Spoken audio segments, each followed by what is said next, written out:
Je suis vraiment très content de vous présenter Corinne Lequéré. Je vais, elle a un CV assez impressionnant et je vais prendre le temps de bien le partager. Euh, on est très content qu'elle puisse être avec nous virtuellement pour cette conférence inaugurale. Juste un dernier mot sur la conférence. Euh, on va tenter à chaque année d'ouvrir la session avec ce type d'événement.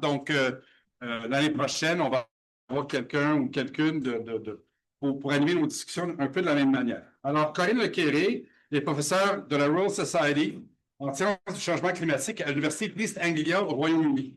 En fait, elle travaille au Centre Tyndall. Elle dirige un groupe de recherche portant sur les interactions entre le climat et le cycle du carbone. Elle a initié et dirigé la publication annuelle du Global Carbon Budget que j'utilise, que plusieurs d'entre nous ici utilisons dans nos recherches. C'est un outil essentiel. Au sein du Global Carbon Project, autre hub essentiel de recherche, elle est auteure de plusieurs rapports du GIEC. Elle a installé et présidé le Haut Conseil pour le climat de la France, a dirigé le Centre Tyndall et est membre du Comité sur le changement climatique du Royaume-Uni. Originaire de Gatineau, pour ceux et celles qui ne le sauraient pas, Corinne Lequéré détient un baccalauréat en sciences physiques de l'Université de Montréal, une maîtrise en sciences atmosphériques et océaniques de l'Université McGill et un doctorat en océanographie de Sorbonne Université. Elle a travaillé à l'Université Princeton, à l'Institut Max Planck de géochimie et au British Antarctic Survey. Et elle vient tout juste de recevoir un doctorat honorifique de l'Université de Montréal, son alma mater. Elle était ici il y a 3 semaines. Malheureusement, on n'a pas pu la retenir. Elle a dû retourner au Royaume-Uni. Alors, sur ce, Corinne, je vais te céder la parole pour la présentation qui porte le titre « L'évolution des émissions et puis le CO2 depuis 1959 ». Corinne, merci beaucoup d'être là avec nous et je te passe la parole. Merci beaucoup. Vous m'entendez bien? Oui. Oui, parfait. Merci beaucoup et bonjour à toutes et à tous. Merci de me donner l'opportunité d'échanger avec vous aujourd'hui et de présenter mes travaux sur l'évolution des émissions et des puits de carbone. Donc, vous m'avez pour environ 1 heure de présentation et puis ensuite, on va échanger ensemble encore 30 minutes ou quelque chose comme ça. Donc, ma présentation, elle va se faire en 3 parties. Premièrement, un petit récapitulatif sur le changement climatique et le rôle des émissions de CO2 dans ce changement climatique. Ensuite, le gros de la présentation va être dans les puits de carbone au milieu. Et à la fin, ça va être dans les actions, qu'est-ce qu'on peut faire, qui fait quoi et est-ce que ça marche. Et donc, on commence avec déjà le petit récapitulatif sur le changement climatique. Donc, ce que je vous montre ici, c'est une série temporelle de 1850 à l'année 2024 du réchauffement de la planète. Et la série temporelle montre de manière très, très évidente qu'on a un réchauffement décennie après décennie des températures globales moyennes de surface. Le réchauffement a atteint 1,5 degré en 2024 pour une année seulement.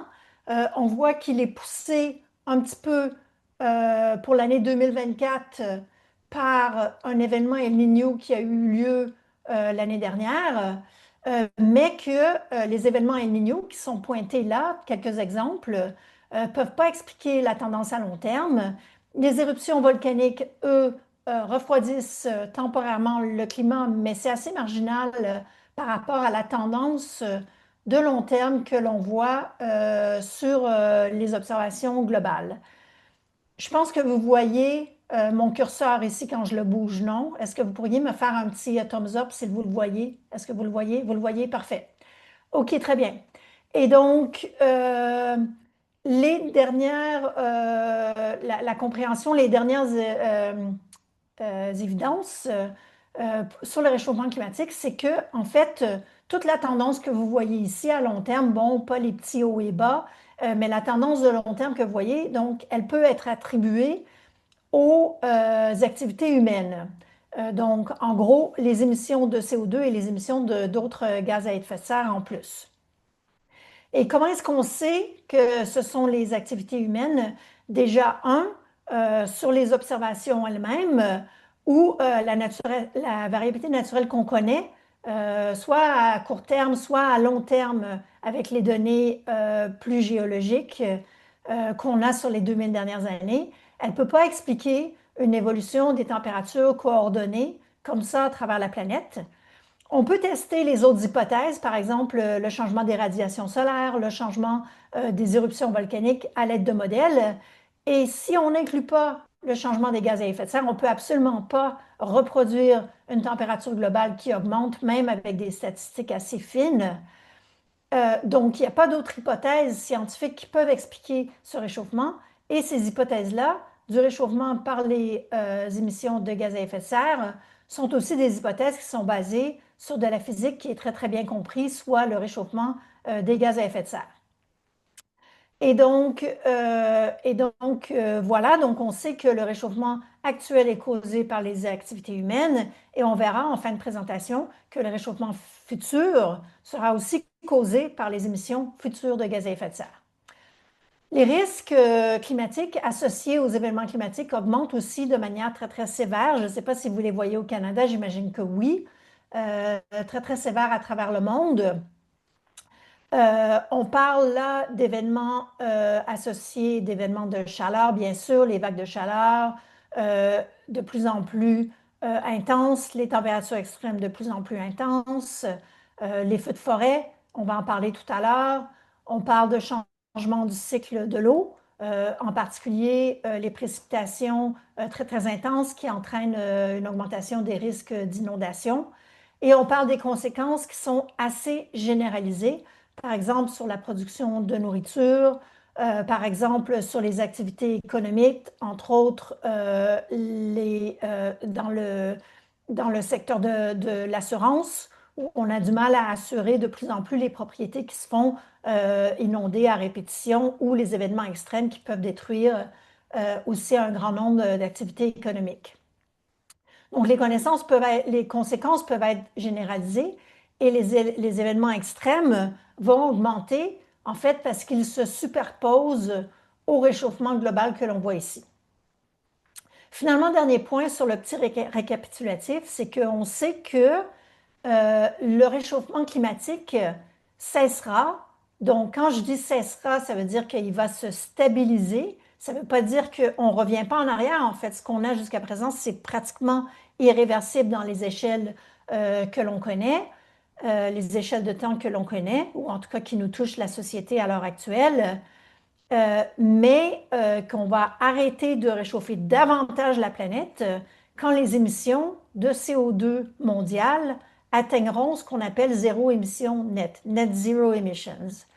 Donc ça, zéro émission nette, ça veut dire que toutes les émissions de CO2 que l'on peut ramener effectivement à zéro, donc les arrêter complètement, on le fait. Est-ce qu'on ne peut pas à l'heure actuelle ramener à zéro, par exemple, les émissions de l'aviation, les émissions de l'agriculture? Il faut le compenser, le contrebalancer par une augmentation des puits de carbone. Donc ça, c'est le petit récapitulatif du background de ma présentation aujourd'hui. Donc, je vais parler d'émissions de CO2 seulement aujourd'hui, mais je vais tout de suite dire en partant qu'il y a d'autres gaz à effet de serre, en particulier le méthane, qui a une durée de vie beaucoup plus rapide, et donc cette dynamique, elle est assez différente, ce qui influence le réchauffement global qui va persister sur plusieurs centaines d'années et voire plusieurs milliers d'années. Ce sont effectivement les gaz à effet de serre à durée de vie longue, comme le CO2 et d'autres gaz à effet de serre, mais le CO2 est vraiment dominant dans ce panier de gaz. Donc, jusqu'ici, tout va bien? Tout va bien. Merci. Parfait. On se lance. Le cycle du carbone. Donc, ça, c'est mon cadre pour la présentation d'aujourd'hui.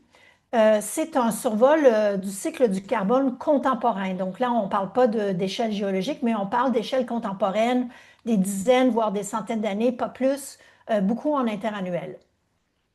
Donc, ce qu'on voit ici, ce que je vous montre ici, c'est premièrement le déséquilibre du cycle du carbone que l'on observe à l'heure actuelle. Éric, tout à l'heure, a parlé du Global Carbon Budget que j'ai lancé en 2006, il y a 20 ans. Le Global Carbon Budget, ce qu'il fait, c'est que chaque année, il met à jour les chiffres là qui sont au-dessus de toutes ces flèches.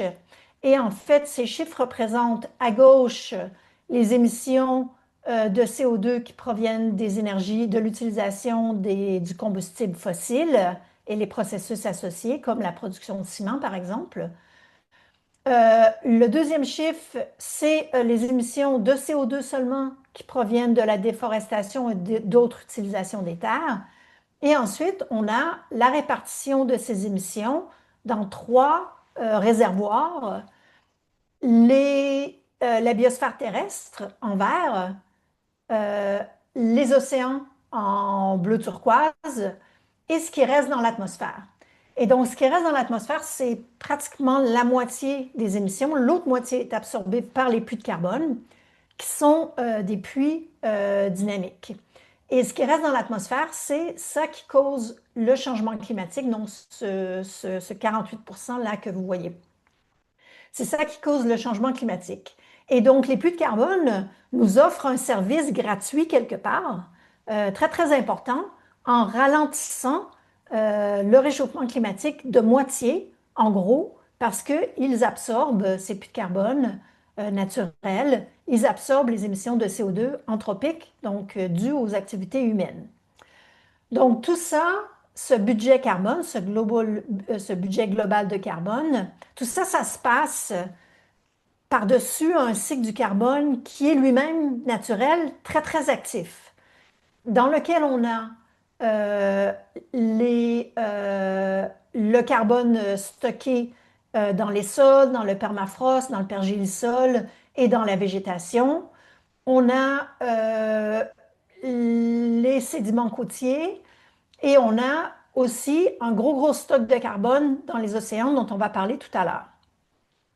Dans tout ce système, la seule chose qui est mesurée précisément, directement, c'est le CO2 atmosphérique. Parce que l'atmosphère, il est mélangé très, très rapidement. Donc, ça prend un mois pour que l'air dans un hémisphère soit complètement mélangé. Donc, l'air que je respire aujourd'hui, dans un mois, vous allez le respirer aussi, vous à Montréal, et vice-versa. Je vais respirer votre air dans un mois.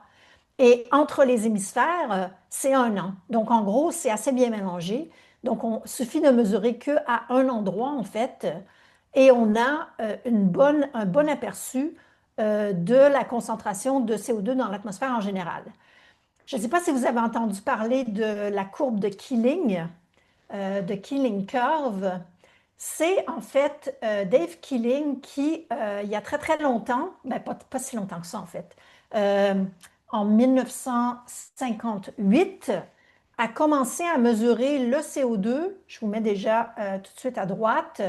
Le CO2 à Mauna Loa. Mauna Loa, c'est un volcan à Hawaï. Et en haut du volcan, à 3000 mètres d'altitude, pour filtrer un peu la pollution de surface, Dave Keeling, il a amené son instrument en 1958, mars 58, pour commencer à mesurer le CO2 atmosphérique. Et ce qui mesure, en fait, c'est ce que vous avez à droite. Donc, ce que vous avez à droite, c'est la concentration de CO2 dans l'atmosphère. Ça a été mesuré depuis ce temps-là. Et ce que vous avez superposé, c'est le cycle saisonnier annuel avec des hauts et des bas de la concentration de CO2, mais avec une augmentation là quasi constante du CO2 depuis le début des mesures atmosphériques. Donc, cette courbe de Keeling, là, elle est très, très célèbre dans le monde du cycle du carbone. Et en fait, Dave Keeling, j'ai eu la chance d'interagir avec lui il y a longtemps, avant qu'il soit décédé. Et il m'a expliqué que quand il a mis son instrument sur l'île de Hawaï, en fait, il pensait que le CO2 allait simplement augmenter. Il ne savait pas exactement à quoi s'attendre. Et il a mis son instrument en mars. Et ce qu'il a vu en mars, on est en fait au pic, je ne sais pas si vous voyez là, c'est un peu petit, hein? On est en fait au pic du signal saisonnier. Et parce qu'on a les feuilles et la biosphère terrestre qui fait son bloom de printemps au printemps, en fait, ce qu'il a mesuré, Dave Keeling, c'est un CO2 qui descendait, en fait, qui diminuait au début des mesures, tellement qu'il Il ne comprenait pas ce qui se passait. Il a enlevé son instrument, il est retourné dans son laboratoire à La Jolla, en Californie, et il a retesté son instrument en pensant qu'il y avait un problème. Et il s'est rendu compte qu'il n'y a pas de problème, donc il l'a remis et il l'a laissé aller pendant plusieurs années. Et là, il s'est rendu compte qu'en fait, on a un signal saisonnier de la biosphère qui se superpose au signal anthropique terrestre. On va y revenir dans quelques minutes. Ce qu'on voit à gauche, c'est le changement annuel de ces émissions. Donc, c'est la seule chose qu'on mesure, mais on le mesure quand même très bien. Et on voit que d'année en année, on met dans l'atmosphère un nombre faramineux de GTC, c'est des gigatonnes de carbone, donc c'est 10 à la 15 grammes de carbone. En fait, c'est beaucoup, c'est vraiment beaucoup, beaucoup. Je ne sais pas comment vous expliquer combien beaucoup c'est, mais en tout cas, c'est beaucoup. Gigatonnes de carbone, et on en met de plus en plus. Il y a des années où on a des pics vraiment très extraordinaires. C'est pas parce qu'on en a mis vraiment plus cette année-là, mais c'est parce qu'on a les puits de carbone qui réagissent aux variabilités climatiques et qui font en sorte qu'on a un puits plus intense, par exemple, dans les années 90, suite à l'éruption du volcan Pinatubo, qui a rafraîchi temporairement l'atmosphère, qui a changé la luminosité terrestre et qui a influencé les puits de carbone. Et donc, on a toute la complexité du cycle du carbone qui se retrouve dans une série temporelle de mesures à Mauna Loa, avec le record de l'année dernière à 8 gigatonnes de carbone, qui a été aussi poussé par d'autres changements climatiques dont je vous parle d'ici une vingtaine de minutes environ. Donc, voilà pour le contexte. Euh, Maintenant, ce que je vais faire, c'est tout reconstruire, en fait, le cycle du carbone et on commence par les émissions. Donc, je vous remets mon cadre pour la présentation d'aujourd'hui. On commence à gauche. On a fait le CO2 atmosphérique là. On va repartir à gauche sur les émissions de CO2 et ce qui se passe dans les dernières décennies. Et voilà. Donc là, je vous montre à partir de 1990, donc entre 1990 jusqu'à 2024 avec une projection pour 2024 parce qu'on n'a pas encore les données complètement finalisées. Ce que je vous montre ici, c'est les émissions de CO2 d'origine fossile, les émissions globales. Donc ça, c'est le coupable. Le coupable numéro un du réchauffement climatique, c'est la courbe que vous voyez là. Et donc, c'est cette courbe qu'il faut amener, cette courbe plus les émissions de la déforestation dont on parle dans une minute, qu'il faut amener à zéro. Et donc, tout le défi est là. Et on pourrait se décourager parce que les émissions de CO2 fossile globales continuent d'augmenter. Et donc, le réchauffement climatique associé, ben, il va continuer tant qu'on n'arrive pas à renverser la courbe.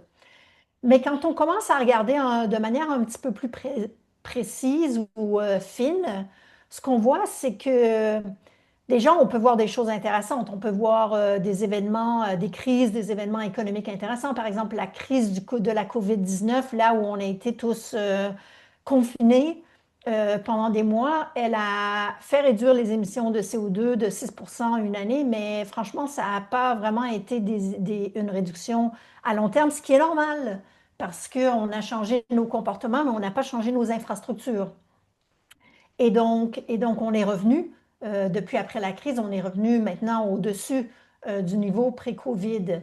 Il y a eu aussi la crise financière en 2008-2009 et il y a eu la dissolution de la Russie, du Soviet Union dans les années 1990, au début des années 90, qui sont des chocs qui ont été enregistrés dans les émissions, mais qui n'amènent pas des changements de long terme. Par contre, si on regarde les changements décennaux, si on compare par exemple l'année 2000-2009, la décennie 2000-2009, où les émissions ont augmenté très rapidement, 2,8% par année, et on compare ça à l'augmentation de la dernière décennie, ici, donc 2015-2024, on a une augmentation seulement, c'est beaucoup, mais c'est moins que c'était avant, de 0,6% par année de ces émissions. On peut démontrer que la différence entre ces deux courbes, donc le presque 3% au 0,6%, c'est en fait attribuable aux politiques climatiques qui ont été mises en œuvre de par le monde avec tous les pays ayant au moins une politique climatique et beaucoup de pays ayant bien avancé sur leur décarbonation.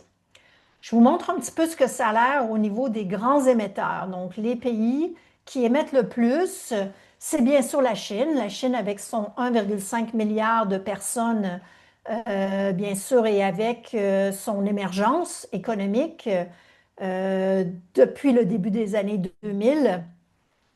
Le pays qui émet le plus à l'heure actuelle, pas le plus par personne, mais le plus par pays lui-même.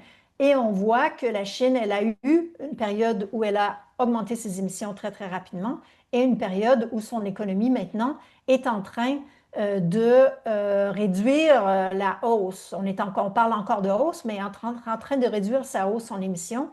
Et la dernière année, en fait, ça va être très, très intéressant ce qui se passe en Chine en ce moment, parce qu'ils investissent massivement dans les technologies bas carbone. En fait, la Chine, ils ont compris que l'économie de demain, ça sera une économie bas carbone, surtout électrifiée, et ils investissent massivement sur toutes les technologies qui peuvent les aider, eux, en Chine, à réduire leur consommation d'énergie et à réduire les coûts, mais aussi aider leur économie en vendant les technologies souhaitables par les autres pays.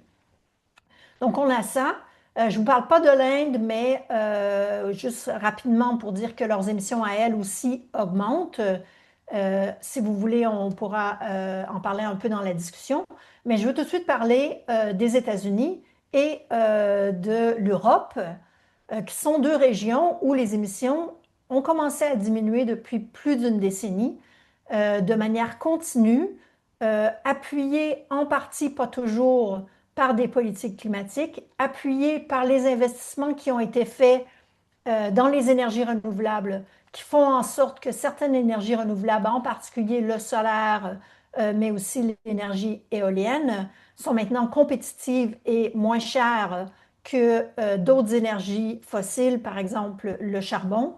Et ce qui fait qu'aux États-Unis, avec les centrales à charbon qui vieillissent et les énergies renouvelables pour lesquelles les prix diminuent rapidement, on a vu cette baisse d'émissions continue, même aux États-Unis, où on a des politiques climatiques qui ne sont pas toujours consistantes, c'est le moins qu'on puisse dire.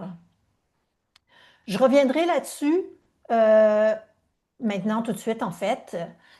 Euh, donc, de par le monde, il y a 20 pays à l'heure actuelle qui réussissent à décarboner leur économie, donc où les émissions diminuent depuis au moins 10 ans, en présence d'une croissance économique significative. Donc, c'est une baisse en émissions significative avec une croissance économique significative. Là, je parle de statistiquement significative. Et en même temps, ces économies baissent non seulement leurs émissions au niveau territorial, mais ils baissent aussi leurs émissions au niveau de l'empreinte carbone de manière consistante avec la partie qu'ils maîtrisent. Donc, on voit à droite ici cette baisse en émissions. Vous voyez, il y a quelques pays qui augmentent leur empreinte carbone, mais on peut démontrer que c'est une augmentation faible qui est cohérente avec leur partie importée des émissions. Donc ça, tout ça, c'est détaillé si ça vous intéresse dans un article là, qui va être publié sous peu.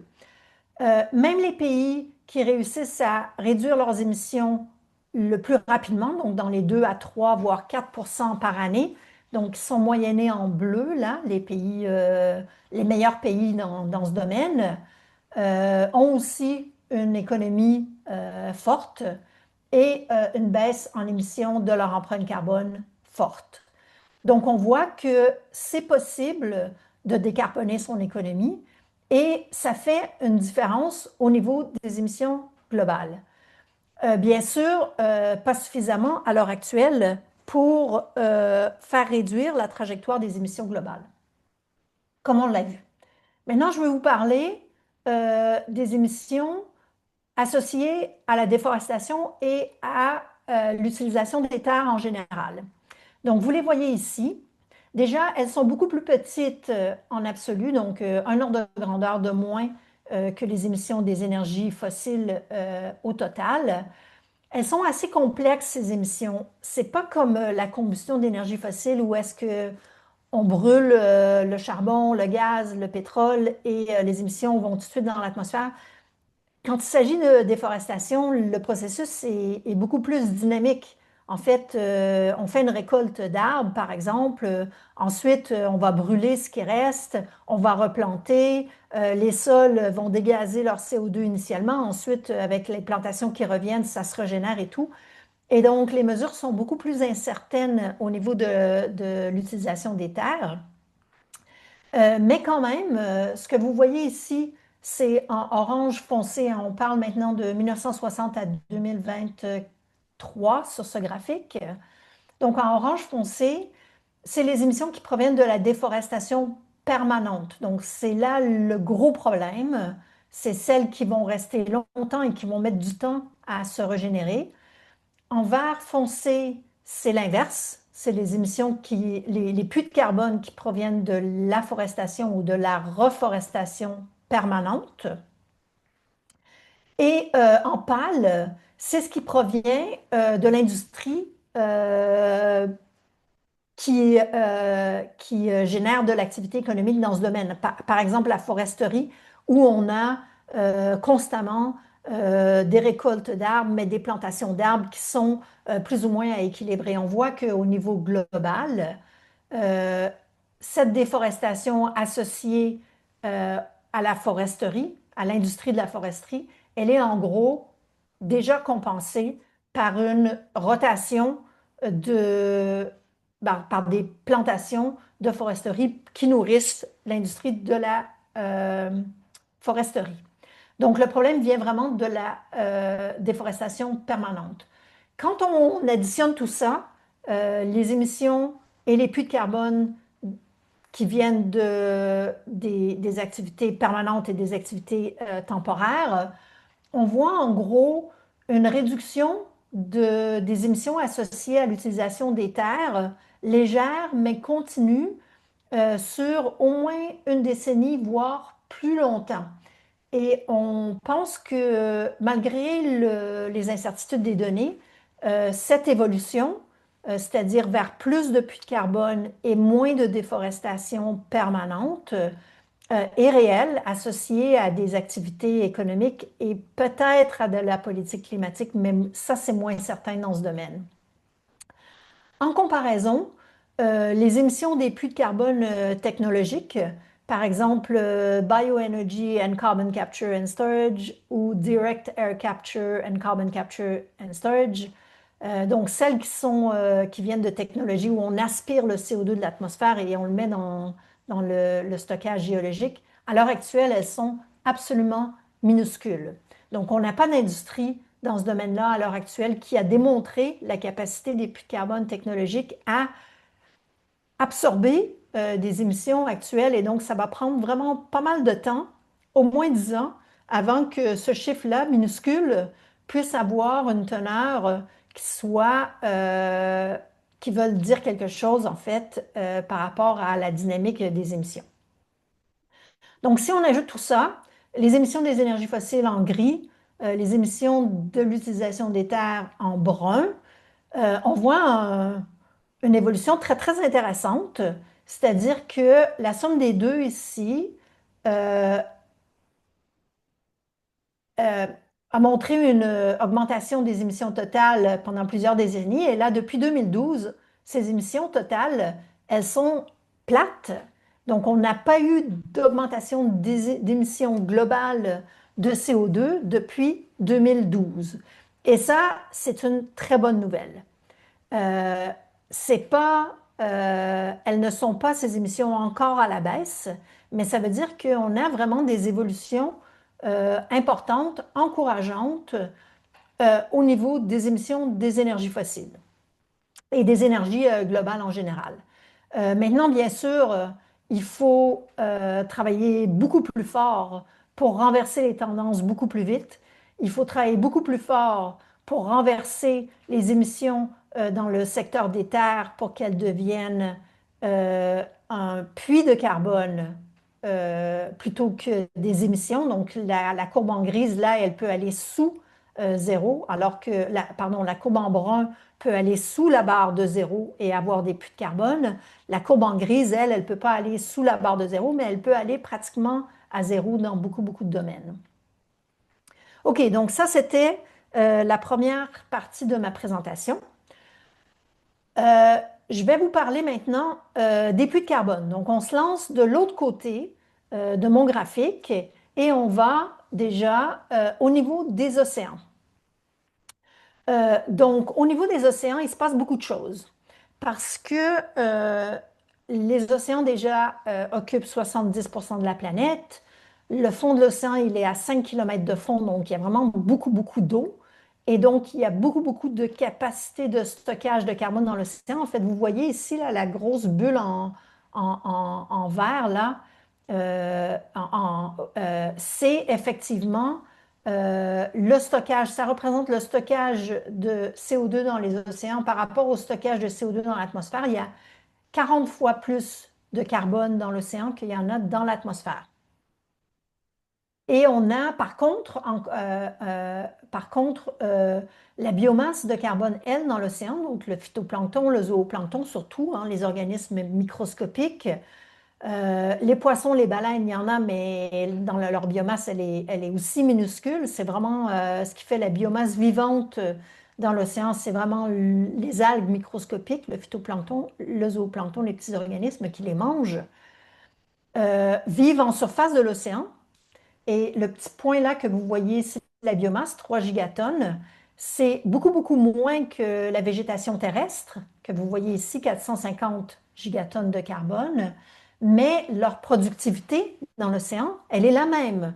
Donc la productivité, donc la, la- le tissu organique qui est produit par le phytoplancton dans l'océan par la photosynthèse est de environ 50 gigatonnes par année. C'est exactement le même flux de carbone qui est produit par la biosphère terrestre.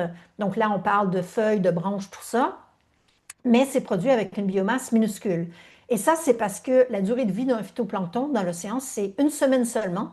Et donc, le turnover de ces organismes, il est hyper rapide. Tout est mangé dans l'océan, tout se mange. Le zooplancton mange toujours tout. Et donc, on meurt juste parce qu'on se fait bouffer dans l'océan, en gros. Et donc, tout est mangé en surface, tout se passe en surface.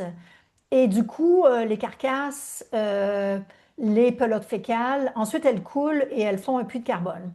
Et là, j'ai fait un petit dessin, là, j'ai ajouté à mon graphique, voilà, ici, j'ai ajouté à mon graphique la biomasse pour que vous voyez bien qu'il y a une biomasse et que tout coule. Mais je vais vous en parler un petit peu plus là à l'instant. Donc ça, c'est ma représentation graphique avec l'aide de mon ami ChatGPT pour vous montrer que donc tout ça, là, c'est de la matière organique vivante et morte. Et ce qui se passe dans l'océan, c'est qu'on a cette activité biologique qui séquestre du carbone dans le fond de l'océan. Donc, on a l'activité en surface. Quand tout meurt, le tissu organique va dans le fond de l'océan et il est ramené en surface par le transport physique qui lui aussi fait son truc avec le carbone dans l'océan. Et donc, en parallèle de tout ça, on a une activité chimique très, très réactive. Donc, les réactions chimiques du cycle du carbone, le cycle du carbonate, du coup, dans l'océan est très, très actif, ce qui fait que quand on a une molécule de CO2 qui pénètre dans l'océan, la réaction d'équilibre, c'est qu'elle se combine avec du carbonate, donc c'est le troisième élément là, donc avec de l'eau H2O et du carbonate CO3 2-, pour former du bicarbonate. Et dans une des phases de cette réaction, on acidifie l'océan. Mais la réaction d'équilibre, c'est celle-là que vous voyez sous les yeux. Et il y a seulement environ 1% du carbone de l'océan qui est dans sa forme de CO2 et qui peut réagir avec l'atmosphère. 90% du carbone est sous forme de bicarbonate. Et donc, c'est le plus gros stock de carbone dans l'océan. Et on a environ 9% qui est sous forme de carbonate. Plus on ajoute de CO2 dans l'océan, plus cette réaction, elle se retrouve à être poussée à droite vers le bicarbonate, ce qui fait que ça fait une forme de résistance. Plus le CO2 augmente dans l'atmosphère, plus ça devient difficile pour l'océan d'absorber son carbone. Et donc, ça, c'est une résistance, un feedback négatif, un feedback qui amplifie le changement climatique. Donc, on a tout ça qui se passe dans l'océan, qui est sujet de beaucoup, beaucoup de recherches, y compris les miennes. Mais quand on ajoute à ce flux, ça c'est le flux naturel de carbone, du CO2 additionnel dans l'atmosphère, en fait, on ne change pas directement les activités biologiques, mais au contraire, on a une réaction chimique et ensuite ce CO2, ce carbone qui se trouve à être en surface, est ensuite transporté par la physique océanique, le mélange océanique, la circulation océanique thermohaline ainsi que les changements de couche de mélange est transporté de la surface de l'océan en profondeur par les courants marins. On pense au premier ordre que les activités biologiques, elles, ne sont pas influencées par l'augmentation du CO2 dans l'océan parce que le facteur limitant le plus important pour l'activité biologique, ce sont les nutriments, donc l'azote, le fer, la silice en particulier. Et ces nutriments sont apportés en surface par aussi les transports océaniques. Par contre, j'ai mentionné le réchauffement de la planète, ce qui veut dire aussi le réchauffement des océans. J'ai mentionné l'acidification des océans, ce qui veut dire aussi des impacts sur les écosystèmes. Mais pour le moment, en tout cas, on pense que ces impacts sont du deuxième ordre et qui vont influencer relativement peu sur une échelle de temps de quelques décennies. À plus long terme, les questions demeurent. Donc, je vais me focaliser là sur le chiffre de 2,9. Ça, c'est des gigatonnes de carbone par année. Tous les chiffres ici sont en gigatonnes de carbone par année, ce qui correspond au puits de carbone de l'océan. Pour vous montrer que, en fait, bien qu'on n'a pas de mesure de CO2 comme dans l'atmosphère, l'océan, il n'est pas bien mélangé du tout. En fait, la circulation de l'océan, ça prend plusieurs centaines d'années pour mélanger tout l'océan, voire des milliers d'années pour mélanger tout l'océan. La circulation en surface, c'est plusieurs décennies. Donc, pour avoir des mesures dans l'océan, pour avoir un bon aperçu de l'évolution du puits de carbone dans l'océan, on doit construire des modèles. Pas que, on doit construire déjà comment est-ce qu'on a fait? On a construit des modèles. Donc, c'est là où moi, en fait, mon premier travail, ça a été en 1992 à l'université Princeton, où je m'étais fait embaucher pour construire un modèle océanique du puits de carbone. Et en fait, je connaissais rien en programmation, mais comme personne ne connaissait rien en programmation, c'était pas grave. À l'époque, on apprenait juste sur le tas, comme on dirait chez nous. Et du coup, j'ai dit que je pensais que j'étais capable de le faire et ils m'ont embauché et je l'ai fait. Donc voilà comment ça marchait dans le temps. Euh, donc, le modèle que j'utilise aujourd'hui est somme toute, franchement, pas très, très différent de celui qu'on a construit en 1995, donc du coup. Donc voilà ce que ça donne. Ce qu'on fait, c'est qu'on a la planète, ici on a l'océan, vous le voyez en haut, et on coupe l'océan en morceaux. C'est une grille, on met une grille sur l'océan en petites boîtes, disons 1 degré par 1 degré. Et pour chacune des boîtes, on regarde à toutes les heures combien de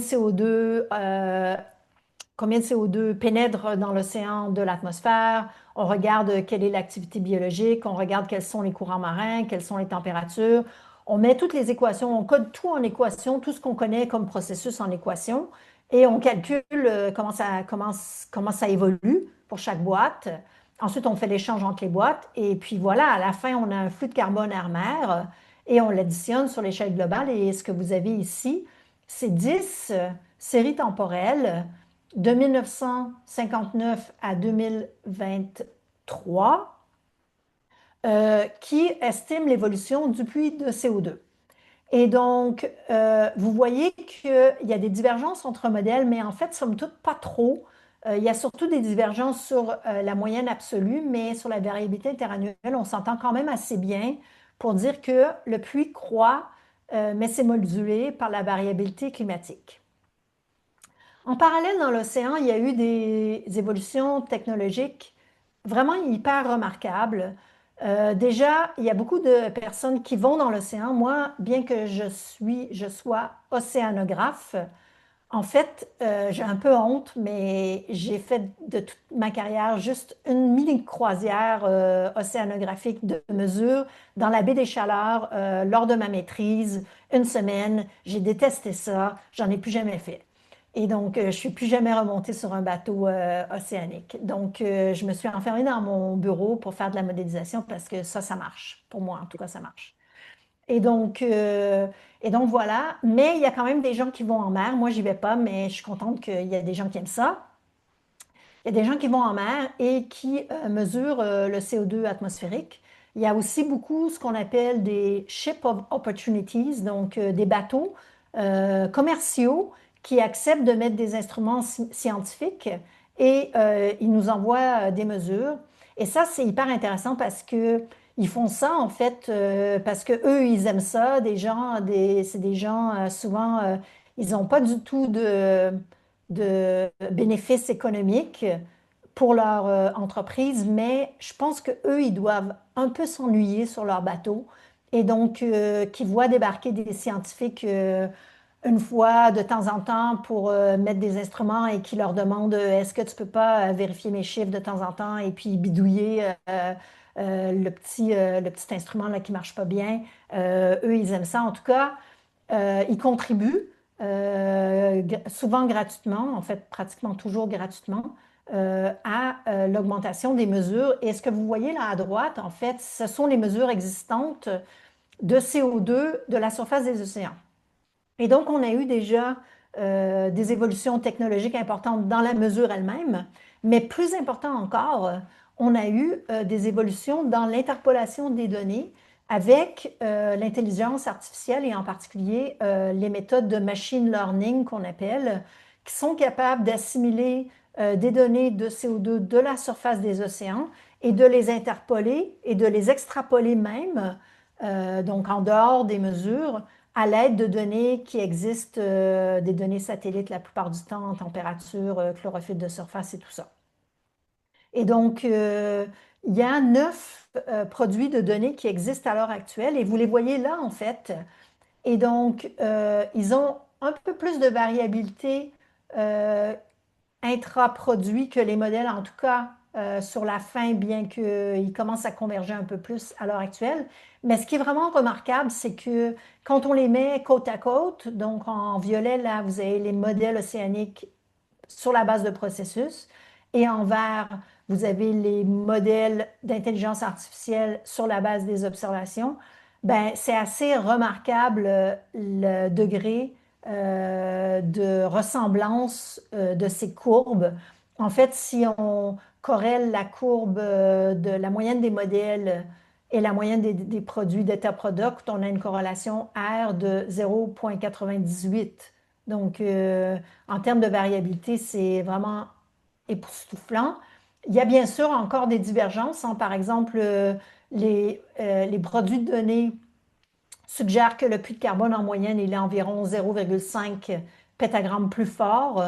On ne sait pas trop ça vient d'où la divergence, mais on y travaille. Ils augmentent un peu plus rapidement à la fin, mais ça, je pense que c'est probablement parce qu'ils surextrapolent. Donc, du coup, euh, dans les 20 dernières années, il y a vraiment eu des évolutions hyper remarquables sur la quantification du puits de carbone dans l'océan, ce qui fait que on a une visibilité très bonne sur le puits de carbone. Et la moyenne des deux ensembles, en fait, c'est ce qu'on utilise. Pardon, là, ça, c'est les différences. la moyenne des deux ensemble, c'est ce qu'on utilise dans le Global Carbon Budget. C'est ce qui nous semble la meilleure estimation du puits de carbone océanique et de sa tendance.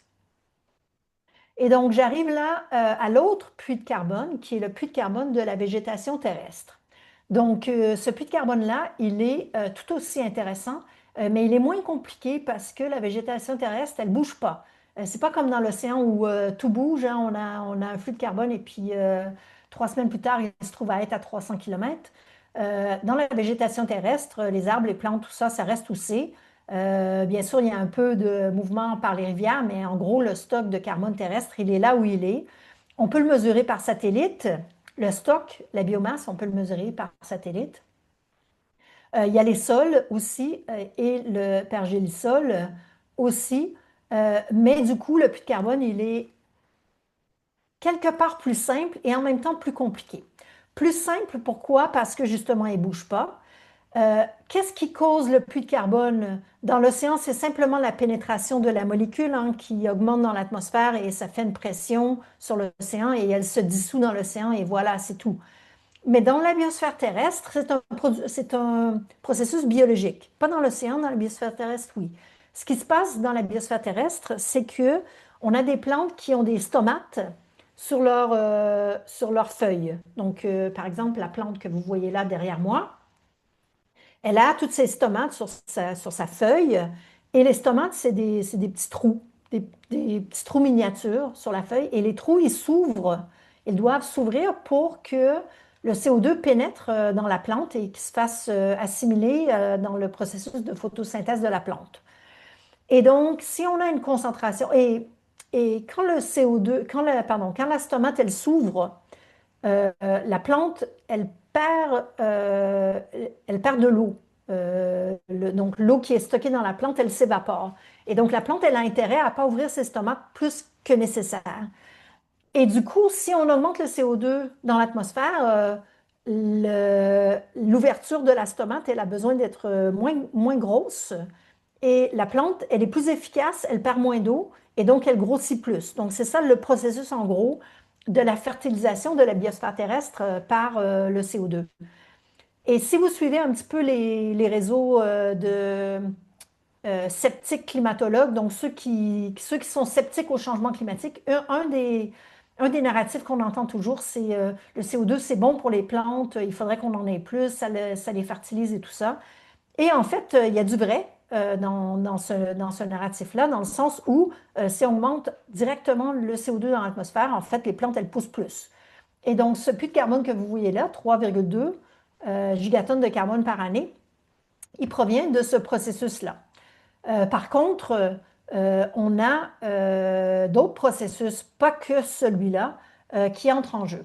Et donc là, si on va directement, du coup, aux estimations du puits de carbone global de la biosphère terrestre avec le temps, maintenant, on n'a accès que à des estimations basées sur des modèles terrestres qui sont aussi auxquels on impose des données météorologiques pour qu'on puisse avoir les changements d'année en année. Et ce qu'on voit ici déjà, c'est que dans l'ensemble des modèles, on a 19 modèles ici. En fait, il y a beaucoup, beaucoup de modèles de biosphère terrestre. Dans l'ensemble des modèles, on a un puits de carbone de la biosphère terrestre qui aussi augmente avec le temps, bien qu'un peu moins sur la dernière décennie, qui augmente avec le temps, mais qui montre des variabilités interannuelles hyper importantes. Donc, d'année en année, on a un puits de carbone qui peut passer de, disons, 1 gigatonne par année à pratiquement 4 gigatonnes par année. Et ça, c'est à cause de la réponse de la biosphère terrestre aux variabilités climatiques. Donc, les variabilités climatiques, par exemple, les El Niño, par exemple, les feux de forêt, par exemple, non, pas les feux de forêt, ça c'est une conséquence.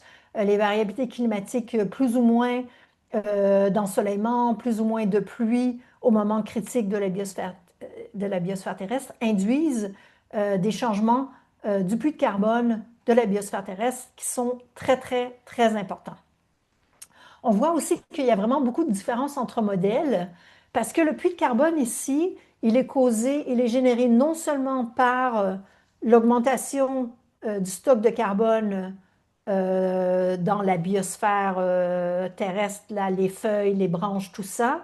Mais c'est la différence entre ça et la respiration à l'automne. Donc, quand les feuilles, elles tombent, la sénescence, la respiration bactérienne dans les sols, et combien de cette biomasse terrestre sera reminéralisée ou respirée à l'automne dans les sols. Donc, on a ce puits de carbone terrestre qui est en fait la différence entre deux flux très, très importants, la productivité au printemps et la respiration à l'automne. Et donc, c'est difficile de représenter ces processus de manière très, très fine. On a tous ces modèles qui ont les processus représentés de la meilleure façon possible, mais on voit quand même qu'on a des différences vraiment très, très importantes dans les modèles. Et donc, on n'a pas non plus d'estimation sur la base d'observation, sauf pour celles qu'on peut déduire du Global Carbon Budget.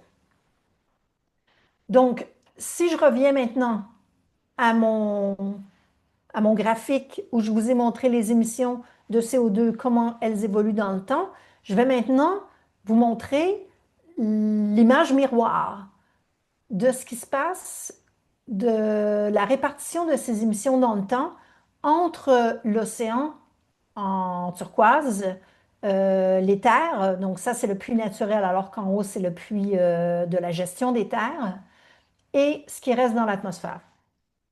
Et ce que j'ai mis là en bas, c'est effectivement des estimations pratiquement indépendantes. En fait, les cinq domaines que vous avez là, les deux émissions et les trois répartitions, sont estimés de manière pratiquement indépendante les unes des autres. Et donc, c'est assez remarquable que déjà, on arrive, donc la petite courbe rouge que vous avez en bas, là, c'est exactement le miroir de la courbe rouge de la somme des émissions en haut, qu'on arrive à expliquer entièrement, pratiquement entièrement, euh, quelle est la position finale des émissions de CO2 entre l'océan, les terres et l'atmosphère avec notre compréhension des processus. Donc, je pense qu'on peut dire que la répartition, le budget global de carbone est aujourd'hui assez bien connu, ou en tout cas assez bien connu pour qu'on puisse avoir confiance dans les projections climatiques de l'avenir. On voit qu'il y a des petites modulations, là, il y a des années qui sont plus ou moins bien connues que d'autres. Et bien sûr, ça, c'est la frontière de la recherche dans le cycle du carbone. Euh, Avec les modèles qu'on a à l'heure actuelle, on peut commencer à attribuer les changements de puits de carbone aux composantes qu'on connaît. Donc, la composante principale, c'est, comme je viens de l'expliquer, l'augmentation du CO2 dans l'atmosphère. Les puits sont là parce que le CO2 augmente dans l'atmosphère. Quand le CO2 va commencer à diminuer dans l'atmosphère, ou en tout cas se stabiliser, les puits vont diminuer aussi. Donc, il y a une dynamique très, très importante là qui se produit. Et donc, il y a le CO2 qui augmente dans l'atmosphère qui induit des puits de carbone importants. Mais on a aussi les effets du changement climatique qui sont très importants. Par exemple, le CO2 se dissout moins dans l'eau chaude que dans l'eau froide. Et donc, si on réchauffe l'océan, notre puits de carbone s'affaiblit. Dans la biosphère terrestre, c'est beaucoup plus sérieux. La biomasse terrestre, la biosphère terrestre réagit de manière très, très active au changement climatique. Et on voit les effets du changement climatique là, notamment dans la côte ouest américaine, dans l'Amazone, dans toute l'Europe, où on a des sécheresses remarquables qui induisent une efficacité du puits euh, euh, de la la biosphère terrestre beaucoup moins important. Pour l'océan, on peut dire qu'à l'heure actuelle, cette rétroaction, donc les effets du changement climatique, amoindrissent les puits de l'océan de 6 environ et de 27 pour le secteur terre, donc un quart. Donc le puits terrestre est un quart moins efficace parce qu'il répond au changement climatique. Et tout ça, ça mène à une augmentation du CO2 dans l'atmosphère de plus 8 parties par million, de plus que ce qu'on aurait attendu, ce qu'on se serait attendu si on n'avait pas du tout de réponse au changement climatique.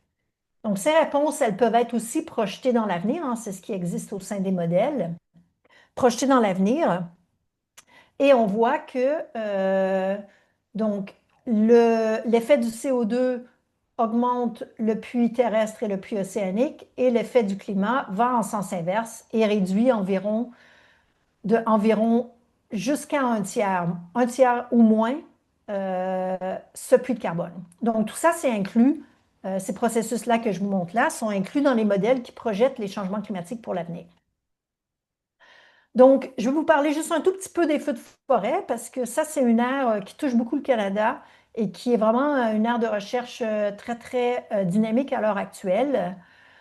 Euh, Avec Matt Jones, un de mes collègues et collaborateurs ici à l'Université d'Istanglia, on a regardé effectivement si on pouvait séparer les facteurs qui induisent les feux de forêt ou qui sont responsables des feux de forêt à l'aide de l'intelligence artificielle, des méthodes IA. Et on a identifié 9 facteurs qu'on peut décomposer, soit les facteurs climatiques comme l'humidité des sols, très important, soit des facteurs encore climatiques comme la foudre ou des facteurs humains comme la densité de la population. Et on décompose pour chacun des pyrômes que vous avez en haut. Donc, les pyrômes, c'est des domaines qui réagissent de la même façon en feu. Déjà, sur le domaine des feux, déjà, on les identifie, on les met en groupe. On a identifié plusieurs pyrômes là que vous voyez. Au Canada, on a un pyrôme extratropical. Et pour chacun des pyrômes, on dit quels sont les facteurs dominants. Et ce qu'on voit dans cette analyse, c'est que l'augmentation rapide des émissions des feux de forêt dans les pyrômes extratropicaux, dont le Canada, hein, que vous voyez ici, est liée au changement climatique, effectivement. Et qu'au total, sur la période des observations, donc un peu plus de 20 ans là, on a une augmentation de 60% des émissions de CO2 qui proviennent des feux de forêt. Donc, sur ce que je vous montrais tout à l'heure sur les feedbacks de carbone, ce n'est pas du premier ordre, c'est du deuxième ordre, mais c'est quand même très important, surtout que ça augmente. Et vous pouvez vous-même aller explorer ces données et regarder, là, ce que je vous montre ici, c'est l'état des émissions qui proviennent des feux de forêt dans l'année 2023-2024, la saison 2023-2024, où vous vous rappelez peut-être qu'il y a eu des forêts vraiment euh, extraordinaires au Canada, donc qui ont ressorti de l'ordinaire au Canada, et ça ressort très, très bien dans les données associées. Et pareillement, cette année, on a aussi une saison de feux de forêt très, très importante au Canada, et on voit que une adaptation de la forêt canadienne au changement climatique va être absolument nécessaire si cette forêt va résister, pour que cette forêt résiste effectivement aux changements qui s'en viennent très, très rapidement et qui sont déjà en cours. OK, j'arrive à la dernière section de ma présentation. Je ne sais pas si je peux gruger un petit 5 minutes sur les questions, là, si vous me donnez la permission. Ou, C'est bon, Karine. c'est bon? OK, j'y vais. Comment lutter contre le changement climatique? Donc, j'ai pas mal de matériel, mais je vais sélectionner. En gros, le réchauffement futur, je vais aller vite, mais vous pourrez revoir après si vous voulez, je vous envoie les diapos, pas de problème. Le réchauffement futur sera induit par les émissions futures. Donc, si on veut stabiliser le réchauffement, il faut réduire les émissions, comme je disais au début de ma présentation, à zéro émission nette. Et ce que vous voyez à gauche, c'est des profils stylisés d'émissions futures.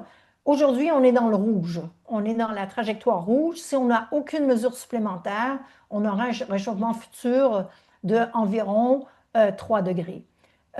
En dessous de 2 degrés, c'est très peu probable à l'heure actuelle, vu la rapidité à laquelle les émissions devraient déjà être en train de réduire pour que l'on puisse effectivement stabiliser le climat dans ces zones-là.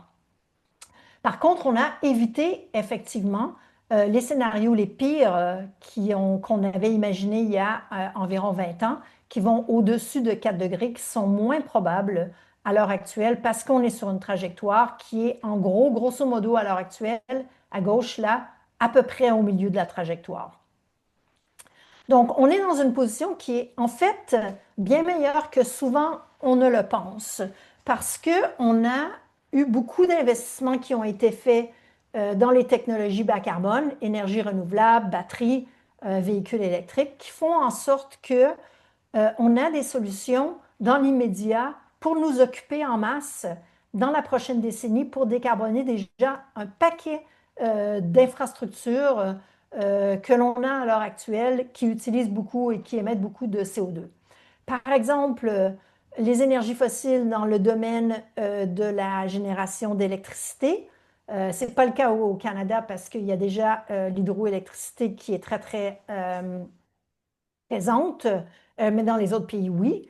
Par contre, on a l'électrification du transport routier qui apparaît à l'heure actuelle comme la solution principale, avec les prix des véhicules électriques qui diminuent très, très rapidement. Au Royaume-Uni, on pense que d'ici 2 ans maximum, l'achat neuf d'un véhicule électrique sera au pair avec l'achat d'un véhicule thermique conventionnel. Et donc, on s'attend à ce que d'ici 2030, et c'est la politique du gouvernement, d'ici 2030, tous les nouveaux véhicules seront électriques. L'électrification est aussi une solution clé pour l'industrie avec le chauffage électrique, avec la technologie du chauffage électrique qui a beaucoup avancé et les prix qui ont beaucoup diminué. Pareillement dans les réseaux de chaleur, ce qui reste, c'est vraiment les émissions de l'aviation pour lesquelles c'est trop tôt pour se prononcer parce que les solutions n'existent pas encore à grande échelle. Donc, on a 2 solutions technologiques, les carburants durables et les puits technologiques, et aucun des deux a été démontré à grande échelle. Et donc, tout ce qui reste pour nous, c'est la demande, c'est-à-dire prendre moins l'avion. Et ça, prendre moins l'avion, les gens n'aiment pas ça, c'est difficile, les politiciens n'aiment pas ça parce que ça leur coûte du capital politique. Et on ne saura pas, en fait, d'ici avant peut-être 10 ans, euh, si on va avoir des solutions qui vont émerger, qui vont nous aider, comme c'est le cas dans le transport routier.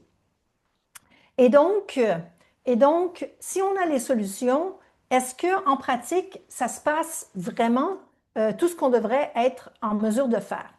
Et là, je vais vous montrer les résultats d'une petite analyse que je suis en train de faire parce que ça m'intéresse. Parce que, en fait, moi, je suis citoyenne de 3 pays. J'ai 3 passeports. J'ai un passeport canadien, un passeport du Royaume-Uni et un passeport de la France. Et du coup, je me suis dit, ça serait intéressant pour moi, puis je pense aussi pour les autres, de comparer ce qui se passe dans ces 3 pays, que je connais bien d'ailleurs, bien sûr, parce que je suis citoyenne de chacun de ces pays et je les aime tous autant les uns que les autres. Et donc, j'ai commencé cette petite étude où je compare les émissions du Canada que vous voyez en rouge, du Royaume-Uni en bleu foncé et de la France en bleu pâle sur une période de, ici, pratiquement 20 ans. Et dans l'analyse qu'on fait, on regarde les émissions et on regarde les politiques publiques. Est-ce que vous savez combien de politiques publiques il y a en ce moment au Canada? Levez votre main si vous pensez qu'il y a moins de 20 politiques publiques au Canada en ce moment.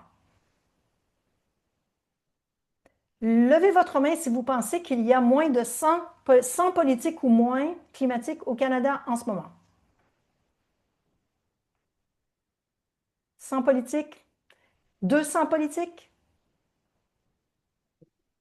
Vous n'osez pas, hein, personne, hein? Bon.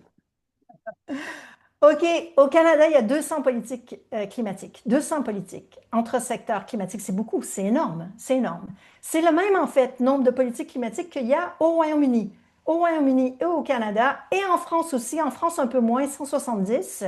À l'heure actuelle, on a énormément de politiques climatiques. Et comment ça se fait donc qu'au Canada, on a réduit sur cette période de 20 ans les émissions de 8,4 alors qu'au Royaume-Uni, on arrive à 24 et en France, 17 Et ce qu'on a fait, c'est que, en plus d'analyser les politiques publiques, on a demandé aux experts, peut-être certains experts qui sont dans la salle aujourd'hui, on a demandé aux experts si vous ne pouvez pas nous dire quelle est votre opinion sur l'efficacité des politiques publiques au Canada et ailleurs.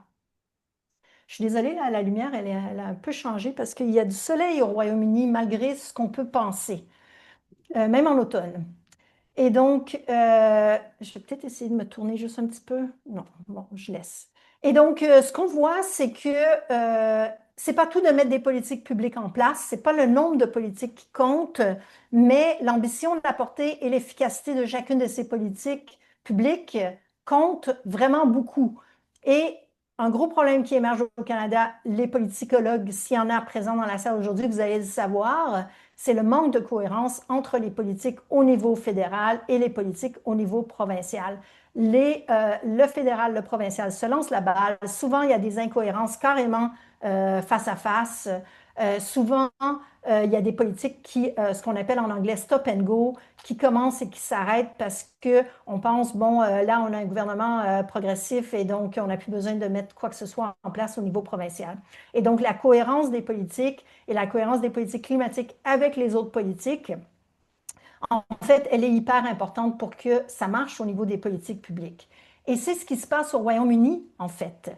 Je vous montre la trajectoire du Royaume-Uni là. Depuis les années 1990 jusqu'à nos jours, le Royaume-Uni a réussi à couper ses émissions en deux parce que leur politique a été cohérente au niveau du Royaume-Uni avec le niveau européen avant le Brexit et au niveau du Royaume-Uni avec le niveau des pays au sein du Royaume-Uni, donc l'Écosse, les pays de Galles, l'Irlande du Nord et l'Angleterre, qui ont aussi leur juridiction sur certaines composantes du changement climatique. En plus, le Royaume-Uni a une loi, la loi de 2008 sur le changement climatique, qui est au cœur de leur politique, qui est un peu en parallèle à la loi C12 que le Canada a mis en place en 2012. Et en fait, dans ce travail, et ça va vous encourager, j'espère, ce que je suis en train de conclure, c'est que le Canada, en fait, le Canada, il est là, ici. Donc, la réduction des émissions, à l'heure actuelle, elle suit environ la tendance dans les années 1990-2000 du Royaume-Uni et elle peut effectivement s'accélérer vraiment très rapidement. Donc, au Royaume-Uni, on parle électrification, électrification, électrification. Et ce que le gouvernement est en train d'essayer de faire, c'est faire réduire les prix de l'électricité pour que les gens soient plus encouragés à basculer vers des chauffages électriques, vers des véhicules électriques, etc. Donc, je vous montre ça juste pour vous dire que, en fait, c'est vraiment possible. Quand je pose la question, tout à l'heure, je vous ai posé la question par rapport aux politiques publiques, à mes étudiants à l'Université d'East Anglia, je leur demande de combien le Royaume-Uni a réduit ses émissions depuis 1990 et personne, ils sont toujours surpris que c'est 50% parce que, en fait, les gens s'en sont même pas rendus compte. Et c'est pas parce que c'est facile, c'est parce que c'est bien planifié. OK, pourquoi ça marche pas? Il me reste deux diapos. Pourquoi ça marche pas? Alors, puisque on a toutes les solutions en place, euh, c'est parce qu'on est dans le dur. Là maintenant, d'un côté, on a beaucoup, beaucoup de choses qui se passent. On a la mobilisation des jeunes. On a des investissements vraiment gigantesques sur les énergies bas carbone. Les États-Unis avaient beaucoup investi avant les dernières élections. Maintenant, ils désinvestissent, mais leurs investissements est complètement pris contre... en fait, les investissements de la Chine sont beaucoup plus importants à l'heure actuelle que les investissements des États-Unis de toute façon. La Chine donne 10% de son produit intérieur, de ses investissements, de son économie, de son GDP dans les investissements bas carbone. C'est énorme. Parce qu'il y a des pays qui sont engagés aussi, comme la France. La France, elle est très bien pour mobiliser les acteurs. Donc, on voit ici une table avec tous des dirigeants politiques dans un forum de rugby. Et il m'avait invité, moi, je suis là quelque part, pour donner une présentation à tous ces belles personnes. Mais par contre, quand on regarde à droite, dans le dur, quand on essaie d'implémenter les choses, ben, ça touche les gens de tous les jours. La taxe carbone au Canada, elle n'a pas été acceptée non plus. En France, il y a eu des protestations pour la taxe carbone. En Équateur, il y a eu des protestations contre la suppression des subventions fossiles parce que bien que ça soit bon pour le climat, en fait, des subventions fossiles, c'est des subventions à la pauvreté. Et donc, quand on les enlève, on cause des problèmes pour les personnes qui n'arrivent pas à joindre les deux bouts. On a aussi une fracture politique à l'heure actuelle où on voit la politisation du changement climatique. Et c'est pour ça que c'est important que vous, dans la salle, qui travaillaient sur les problèmes environnementaux. Et maintenant, c'est ma dernière diapositive, que vous travaillez sur les problèmes environnementaux, que vous fassiez entendre votre voix individuellement et collectivement, parce qu'à l'heure actuelle, c'est vraiment important que l'on s'exprime en tant qu'expert, en tant que scientifique et en tant que personne euh, qui se soucie de l'avenir de la planète. Et c'est à cause de ce sondage-là que vous voyez, qui est le sondage de Ipsos-Mori, qui à chaque année demande aux gens, Who do you trust? À qui fais-tu confiance? Et la réponse, c'est que la première catégorie de personnes à qui on fait confiance, ce sont les infirmières, mais que les scientifiques et les professeurs, s'il y en a dans la salle, et les docteurs et les ingénieurs sont assez élevés dans la gamme de professions qui existent. Euh, Par contre, si on regarde les journalistes, sont complètement en bas. Je trouve que c'est pas mérité, mais c'est là qu'ils sont quand même. Et les politiciens, bien sûr, arrivent en bas de l'échelle. Et donc, ça veut dire que nous, les personnes qui travaillons sur les sciences environnementales, on ne doit pas rester dans l'ombre, mais on doit sortir de notre zone de confort et vraiment s'exprimer. Là-dessus, je vais m'arrêter. J'essaie d'arrêter le partage de mes slides. Et, Corinne, Pardon? ça est arrêté. Ah, C'est le parti. partage est arrêté. Ah, très bien. Merci beaucoup. Je vais essayer juste, si vous me donnez une mini-seconde, de fermer mon store, comme ça, on n'aura pas les lignes. OK. Je reviens vers vous dans une seconde. On a le temps pour les questions. On est normalement ici jusqu'à l'écart. Alors, je vais juste attendre que le rideau se ferme et quelques personnes doivent courir vers leur cours. Euh, OK. Alors, on va prendre 3 questions pour commencer. Corinne, tu peux les répondre dans de la manière que tu veux aux 3 questions. Alors, levez vos mains, puis peut-être parlez fort. Ça doit rentrer dans ce. Oui? Vous parlez. Corinne, est-ce que vous entendez la question? Malheureusement, non. Projeter vers la personne. Est-ce que vous m'entendez que je parle comme ça? Oui, oui, là, c'est bon. Merci beaucoup pour la présentation. J'avais une question concernant la première partie de la présentation sur les émissions par pays. Quelle est votre position concernant, on va dire, le problème de la justice environnementale ou en fait les pays, leurs émissions concrètement, c'est des pays développés? Ah, je suis désolée, j'arrive pas à suivre. J'entends pas. Voilà, vas-y. C'est parce que la justice est surprise sur normal que par exemple, leur compte des pas encore de l'effet qui vont pas avoir poussé des mesures par exemple comme de l'autre. La question, Corinne, c'est une question de justice climatique et de justice environnementale. C'est-à-dire que quand on regarde les courbes des émissions, effectivement, on constate que les pays qui réussissent à réduire de manière nette leurs émissions, c'est les pays riches, qui sont historiquement les pays qui ont causé l'accumulation passée de CO2 dans le ciel, tandis que les pays actuellement qui connaissent une courbe croissante d'émissions, c'est les pays qui ont peu contribué à l'accumulation de CO2 dans le passé et qui ont des niveaux de vie beaucoup moins importants, qui ne sont pas les pays riches. Donc, comment on concilie ces deux réalités, en fait? Ouais. On va commencer par celle-là. Je ne vois pas une femme de main levée. Donc, Oui, merci beaucoup. Effectivement, euh, donc, il y a une responsabilité accrue pour les pays riches, bien sûr, mais on ne peut pas juste dire c'est les pays riches qui doivent réduire leurs émissions et les pays moins riches peuvent rien faire parce que, en fait, même si tu amènes les pays riches, les émissions des pays riches à zéro à l'heure actuelle, le changement climatique et les émissions globales, elles vont continuer à augmenter parce que l'augmentation des émissions à l'heure actuelle, elle provient des pays émergents. Donc, il faut que tous les pays, dans la mesure de leur capacité, agissent pour répondre au changement climatique.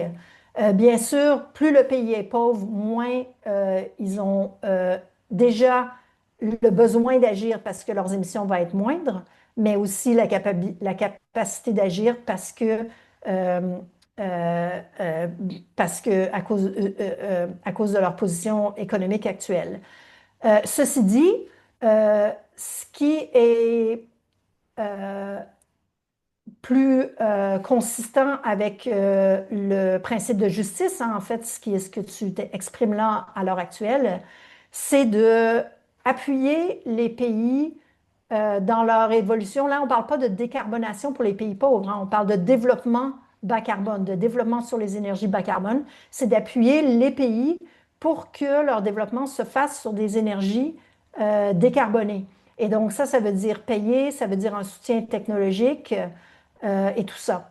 Et il y a un instrument qui existe au niveau international qui s'appelle Joint Energy Transition Partnership, donc JETP, G-E-T-P, dans lequel plusieurs pays se sont mis ensemble pour viser des pays spécifiques. Il y en a un, le JETP, qui est le plus avancé, c'est avec l'Afrique du Sud, où il y a 8 milliards de dollars, je pense, qui ont été mobilisés pour l'Afrique du Sud en demandant à l'Afrique du Sud de développer leur propre trajectoire. Donc, c'est l'Afrique du Sud qui a en main l'évolution de sa trajectoire, mais le financement de tout ça, ça se fait par les pays riches.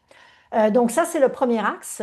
Mais le deuxième axe qu'on peut dire, c'est que les pays riches, en investissant dans l'énergie, dans les technologies bas carbone, elles aident aussi en même temps les pays moins riches à se développer de manière plus soutenable parce que justement les technologies, le prix des technologies diminue. On pense en particulier à l'énergie solaire qui est beaucoup plus abordable, même à l'heure actuelle que l'énergie de forme fossile, hein, le charbon ou le gaz dans certains pays, parce que le prix de l'énergie solaire et des panneaux solaires a beaucoup, beaucoup diminué. Merci beaucoup, Corinne. Super. On a une question ici. Oui? Oui, passez-la à moi. Je vais juste pour qu'au moins on puisse être visible. Oui. Ma question est par rapport à la durée de l'offre de la demande. Au Brésil, on pourrait faire la question de la demande seulement sur la question, parce que les autres types d'émissions de CO2, c'est vraiment par rapport à la question. Est-ce que c'est acceptable sur les autres domaines ou est-ce qu'il y a d'autres raisons? Corinne, dans le cadre de l'aviation, vous avez présenté un scénario où on doit jouer sur la demande et non pas seulement sur l'offre technologique, compte tenu des limites technologiques. Et la question, c'est pourquoi pas regarder cette question de gestion de la demande, de réduction de la demande dans les autres secteurs, transport, habitation, etc., industrie. Donc, pourquoi seulement dans le cas de l'aviation? Est-ce qu'il n'y aurait pas un rôle à jouer? Est-ce que la réduction de la demande n'aurait pas un rôle à jouer par rapport aux autres secteurs? Et il y avait une autre question ici, puis après ça, je vais continuer comme... Oui, oui? En fait, ma question, c'était tout à l'heure, on a montré la législation doit avoir un plus de carbone potentiel. On a aussi montré qu'au Canada, les changements climatiques vont avoir un feu de forêt. On me demande s'il y a un risque que l'augmentation des changements climatiques et de la température pourrait transformer cette limitation du plus carbone potentiel-là en source de carbone. Je ne sais pas si tu as entendu, Karine, mais c'est dans quelle mesure est-ce que la dynamique des feux qu'on voit dans les forêts boréales ne pourrait pas basculer ces écosystèmes-là de pluie à des sources absolues? Je vais prendre une dernière question, puis on va faire un principe d'alternance de genre. Donc, oui. C'est bien la question d'une autre personne. Peut-être que ça va se répondre ensemble, mais aussi par rapport à beaucoup d'énergie renouvelable qui est vraiment pourquoi dans nos développements. Je me demandais si vous pouviez ajouter des informations sur comme pendant que vous parliez, j'avais pas pensé à l'effet d'ajout des énergies. C'est pas en train de faire des énergies renouvelables pour nécessairement accumuler des énergies fossiles, elles vont juste s'accumuler. Je ne sais pas si vous avez quelque chose à dire par rapport à ça. Ça m'intéresserait de savoir au niveau recherche. Est-ce que ça va, celle-là, être assez proche? Oui? La question, c'est est-ce que d'augmenter les technologies, ça ne nous aide pas parce qu'en fait, il faut réduire les énergies fossiles. C'est ça la question? En fait, c'est l'effet additif, c'est qu'à date, les données que vous avez montrées, à date, on est dans une logique d'addition brute, d'addition globale d'énergie. Et donc, les énergies renouvelables s'ajoutent par-dessus les énergies fossiles. On n'a plus d'effet de substitution. Et donc, quid des effets de substitution? Je traduis un peu. Oui, C'est bon? exactement. Ces trois-là. Oui, absolument. Merci beaucoup pour les questions. Donc, la question de la demande, oui, effectivement, dans tous les secteurs, il faut regarder la demande aussi. Mais le levier potentiel de la demande, il est assez faible, en fait. Dans le cadre du travail que je fais avec le gouvernement du Royaume-Uni sur le Climate Change Committee, on a regardé, on a publié cette année un avis pour le Royaume-Uni sur le niveau des émissions au Royaume-Uni en 2040. Donc, on a vraiment beaucoup creusé pour savoir quels étaient les leviers disponibles dans chacun des différents secteurs. Et quand tu regardes les secteurs, par exemple, le changement de transport de la voiture au transport en commun, il y a des dynamiques temporelles aussi qui existent au sein de tout ça. Par exemple, il faut le créer, ton réseau de transport en commun, ça prend du temps, ça coûte cher. Pareillement, au niveau de l'alimentation, il faut faire en fait beaucoup, beaucoup d'efforts pour que les gens puissent substituer la composition de leur assiette, en gros. Et donc, pour avoir un ordre de grandeur sur quel est le levier de la demande que l'on peut utiliser dans chacun des secteurs, on a regardé ce qui s'est passé dans d'autres pays, les dynamiques des changements sur des pays qui ont fait des transformations très, très importantes. Par exemple, les Pays-Bas qui ont développé un réseau routier pour les bicyclettes dans les années 70. À quelle vitesse ils ont été capables de faire ça? Combien de personnes tu peux prendre de la voiture puis de mettre sur le vélo. Et puis quand tu regardes les chiffres, c'est pas tant que ça en fait. Donc, tu es peut-être 5 à 10 de réduction des émissions. Si tu essaies d'amener tes émissions à zéro, il te reste encore 90 %. Donc, c'est pour ça qu'il faut vraiment avoir un changement de ton infrastructure elle-même, ce que les gens peuvent faire de mieux pour vraiment réduire leur empreinte carbone, c'est d'investir dans des infrastructures bas carbone. En fait, c'est là où tu as les gros, gros gains en termes de changement. Maintenant, les changements que tu peux avoir avec la demande, ils sont vraiment importants. Je ne veux pas les minimiser, mais tu n'arrives pas à zéro avec ça. Dans l'aviation, pourquoi on parle plus de demande dans l'aviation? C'est que dans l'aviation, il n'y a pas d'alternative. Donc, les alternatives, à l'heure actuelle, elles n'existent simplement pas. Donc, tu ne peux pas dire dans le secteur de l'aviation, c'est free for all, allez-y comme vous voulez, les solutions technologiques, elles vont exister demain. À l'heure actuelle, on ne sait pas si elles vont exister ou pas. Donc, nous, comme moi, je travaille beaucoup avec le gouvernement du Royaume-Uni, on a un exercice assez intense d'équilibrisme qu'on fait en ce moment parce qu'on leur dit, la demande, il faut qu'elle ne bouge pas, il ne faut pas qu'elle augmente. En fait, juste ne pas faire augmenter la demande, c'est difficile dans des domaines comme l'aviation, comme bien sûr, on parle de l'intelligence artificielle à l'heure actuelle. Bien sûr, il y a une grosse demande énergétique dans le domaine de l'intelligence artificielle. Donc, juste ne pas faire augmenter la demande ou alimenter la demande pour ce qui est de l'énergie, de l'intelligence artificielle sur des énergies renouvelables. Déjà, juste ça, c'est assez difficile à mettre en place.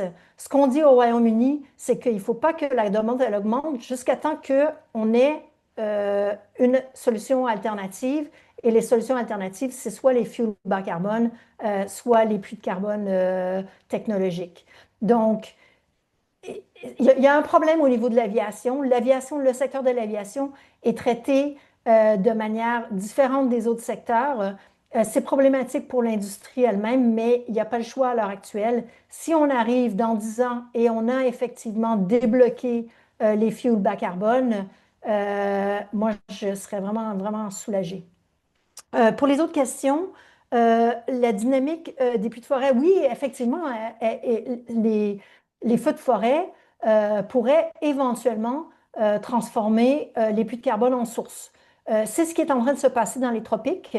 pas forcément avec les puits de forêt, mais avec la réponse de la biosphère terrestre aux changements climatiques plus généraux, en particulier les sécheresses dans les tropiques, où on avait un puits de carbone jusqu'à récemment, malgré la déforestation. Et maintenant, c'est plus le cas.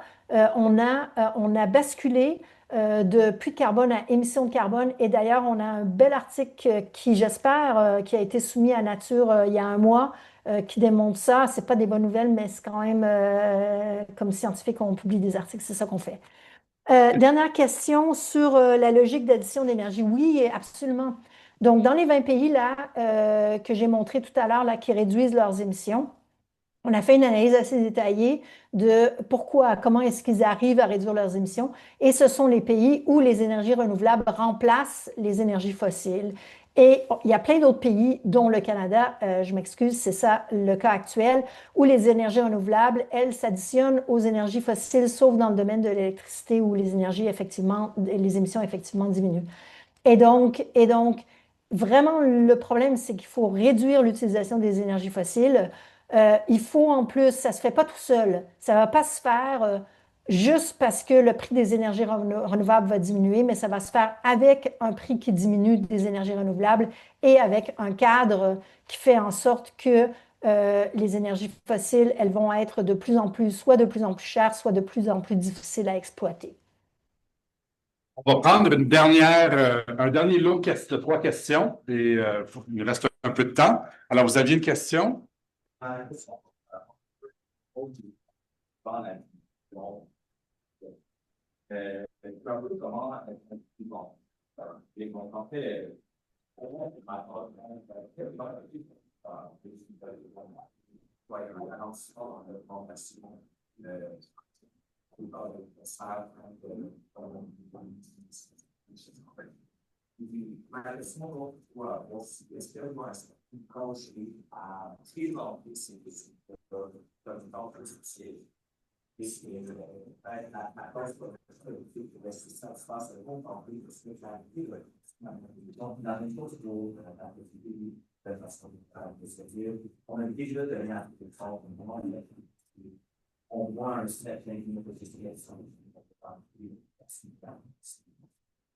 Parfait. Alors, la question, Karine, c'est la responsabilité des scientifiques dans la présentation des données auprès de différents publics.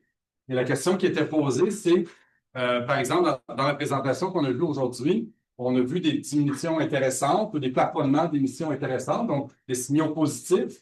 Puis, est-ce que ça pourrait avoir l'effet pervers, la présentation de ces signaux positifs auprès de certains publics, à susciter une réaction de relâchement, de satisfaction, tout va bien, pourquoi faire des efforts supplémentaires? Donc voilà la première question. J'aurais de la place pour 2 autres questions. Oui? Oui? Ma question, c'est plus par rapport, parce que moi, je suis quand même étudiante, je ne suis pas au gros salaire. Le fait que on va basculer vers des ressources, ou est-ce que c'est plus l'électricité, etc. Moi, j'ai une voiture, j'avais vraiment mieux. J'ai beaucoup de trajets à faire. Puis même si on a plus de transport en commun, ça. Je fais des que je fasse de trajet. Ça me stresse un peu de voir. Genre, ça va diminuer, à quel point est-ce que je vais être capable de faire genre, ce genre de fait plus, et ça va être accessible à des personnes avec un salaire Facebook. Et aussi, est-ce que, admettons, les bâtiments, est-ce que ça va faire, ça va compenser un peu les ventes ou les chèques, est-ce que ça va avoir un gros impact ou voilà ça. Je crois que Karine, si tu as pu entendre, sinon je peux la répéter. Je vais la répéter. Donc, c'est une personne étudiante qui dit ben, moi, je ne reste pas à Montréal, je reste à l'extérieur. Je ne fais pas un gros revenu en ce moment, je suis plutôt à revenu faible et je dois me déplacer en automobile. Est-ce que je vais pouvoir me permettre un déplacement en automobile électrique ou est-ce que je vais même me permettre un déplacement en véhicule? Dans la mesure où les prix augmentent, il y a une taxe, etc. Donc, l'effet gilet jaune. La deuxième partie de la question, c'est en plus, transformation vers l'électrification, est-ce qu'elle ne pourrait pas elle-même être porteuse d'autres dangers environnementaux? Par exemple, la batterie, c'est quoi l'empreinte environnementale d'une batterie? Voilà la question. Très pertinente. Et j'avais déjà Oui, vous. Puis après ça, on va arrêter. Oui. Je veux savoir votre avis sur le développement d'un tourisme alternatif vert, dans lequel on n'a pas besoin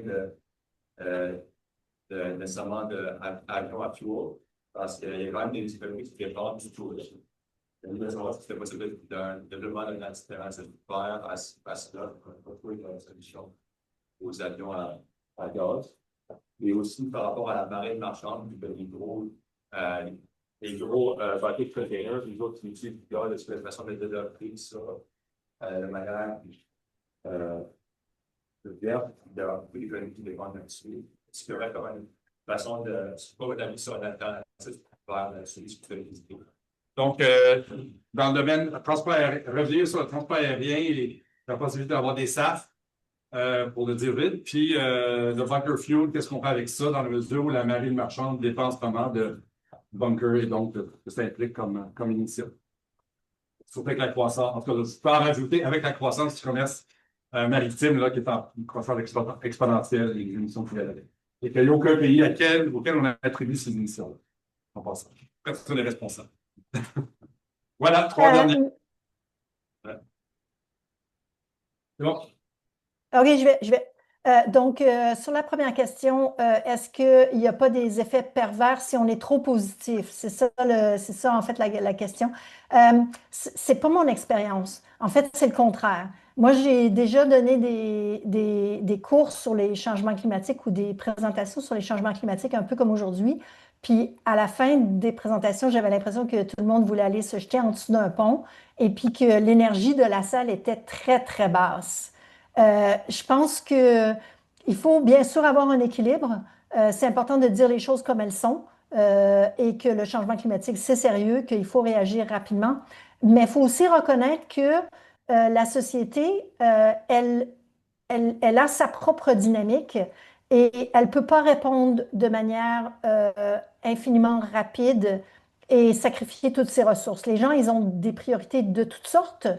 Et s'ils voient que ils sont capables de faire quelque chose, c'est relativement abordable, ça les dérange, ça va pas affecter leur vie ou en tout cas, ils vont être capables de continuer dans leurs occupations. Les gens, en gros, veulent faire leur contribution. C'est juste que, si je peux enligner tout de suite avec la deuxième question, c'est juste que, en fait, souvent, c'est pas abordable de faire sa contribution. Mais je voudrais juste dire que souvent, c'est plus abordable qu'on pense. Parce que beaucoup des technologies bas carbone, le prix est le upfront cost, hein, c'est le coût pour acheter la technologie. Par exemple, dans le cadre d'un véhicule électrique, bien sûr, à l'heure actuelle, ça coûte encore plus cher d'acheter un véhicule électrique qu'un véhicule thermique normal dans le neuf. Mais en tout cas, au Royaume-Uni, ce n'est pas le cas dans l'usager. Dans l'usager, tu peux avoir des véhicules électriques très, très abordables. En plus, le gouvernement peut faire beaucoup de choses pour rendre les véhicules électriques abordables. Par exemple, en France, le gouvernement a encouragé la production de petits véhicules. Donc, pourquoi est-ce que les véhicules électriques sont très chers? C'est parce que les producteurs font plus d'argent avec les gros véhicules qu'avec les petits véhicules. Donc, ils produisent des monstres de voitures dans l'électrique et dans le thermique, ce qui fait en sorte qu'un véhicule électrique plus cher qu'un véhicule thermique qui est de toute façon trop gros pour les besoins actuels, ça devient très, très cher. À partir du moment où le gouvernement incite les producteurs à produire des petits véhicules et faire en sorte qu'il y a des politiques qui peuvent rendre ça abordable pour la moyenne des ménages, c'est là où ça commence à débloquer. Le gouvernement français a incité les producteurs, comme par exemple Renault, de produire des petits véhicules. En plus, ils ont mis en place un système de leasing. Donc, ils ont un système de location de véhicules électriques qui coûte 100 € par mois, que tu peux louer. Et à la fin, quand tu as payé le véhicule électrique, ben, il est à toi. En ce qui concerne le reste, les autres défis que tu mentionnais par rapport aux dangers, ben, juste avant aussi, au niveau des transports en commun, bien sûr, ça prend plus de temps. Si tu as une famille ou tu as des contraintes, etc., c'est plus difficile.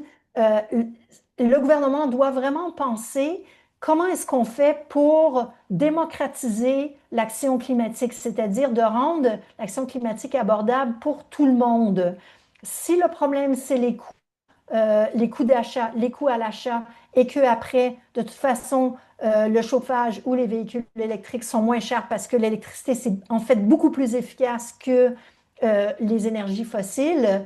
En fait, le gouvernement peut mettre en place, ou les banques, hein, pas que le gouvernement, les banques peuvent mettre en place des systèmes pour permettre aux gens de contribuer en faisant les investissements nécessaires. Donc, on a toute une approche à faire. C'est vraiment une dynamique politique publique du gouvernement, société, individu, ménage et technologie qui doit se mettre en place pour vraiment que ça marche. Les dangers environnementaux, oui, absolument, il y a des dangers environnementaux qui viennent avec les technologies nouvelles, les batteries notamment. Mais c'est pas juste que il faut faire attention parce que souvent on voit les nouveaux dangers environnementaux, mais on ne voit pas les dangers environnementaux existants. Dans les mines de charbon, dans l'industrie du pétrole, il y a aussi des choses pas belles qui se passent au niveau environnemental. Et du coup, si on parle de changer les problèmes environnementaux, on ne parle pas de simplement ajouter des problèmes environnementaux, mais on parle de diminuer une catégorie de problèmes pour effectivement avoir des nouveaux problèmes, mais qu'on peut effectivement contrôler. La plupart des problèmes environnementaux qui sont causés, qui sont associés aux batteries, ce sont des problèmes locaux qui peuvent très bien être résolus avec une approche politique plus coordonnée et importante à ce niveau-là. Donc, moi, je pense qu'il ne faut pas se laisser démonter par le fait qu'il y a des problèmes environnementaux, mais il faut voir les problèmes en face et les aborder tout simplement. En ce qui concerne le SAF et la croissance, surtout la croissance maritime, en fait, l'industrie maritime, elle est beaucoup plus active que l'industrie de l'aviation pour réduire leurs émissions. Ils ont des solutions, ils ont des objectifs tangibles et ils ont une approche qui se tient à peu près. Ceci dit, les émissions associées au commerce international, donc de transport dans les bateaux, elles sont petites. C'est vraiment les émissions qui sont associées aux produits qu'on achète eux-mêmes sont beaucoup plus élevées que les émissions pour les transporter, ces produits. Maintenant, les pays devraient absolument prendre responsabilité de leur part d'émissions internationales. Le Royaume-Uni, dans les 50% que je vous ai montrés, inclut sa part des émissions internationales de l'aviation et du transport maritime. La France a dit qu'ils allaient le faire, mais ils ne l'ont pas encore fait. Et donc, c'est vraiment important que ces émissions deviennent responsabilité de pays. Maintenant, on a parlé beaucoup d'aviation aujourd'hui, on a parlé beaucoup un petit peu de transports internationaux. Les émissions de l'aviation à l'heure actuelle, c'est 3% des émissions.